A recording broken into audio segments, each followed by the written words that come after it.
pagdating ng panahon. Kaya yan, hayaan nyo nang pag may nakakita kayo makulit na bata, syempre anak ko yan, na kakagamitin lang din sa sakit, pero sa awa ng Diyos, okay na rin naman siya. Kaya yan, maliksi na, naglalaro-laro na. Mahirap kaya makita yung anak mo na may sakit or malungkot, matamlay. Syempre bilang isang ina, masakit din na makita yung isang anak mo na ganyan, na matamlay, diba? Kaya iniisip mo na sana ako na lang. Ganun talaga mapapaisip mo. Kaya yan, dami ko nang sinasabi. Kaya nagsisimula na ako gumawa ng mini garden natin.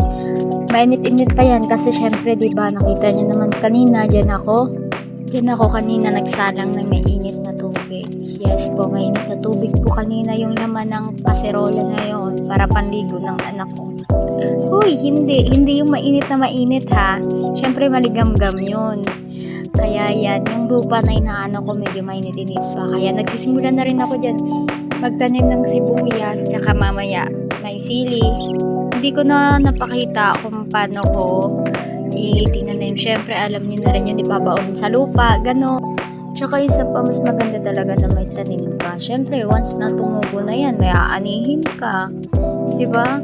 Sarap kaya sa pakiramdam na pag kailangan mo yung, halimbawa, kailangan mo ng sibuyas, may tanim ka ng sibuyas, tako ng sibuyas, so ganun, may magagamit ka sa kusina.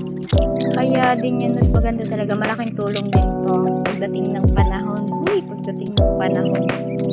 Sana nga mabuhay lahat ng mga tinanim ko.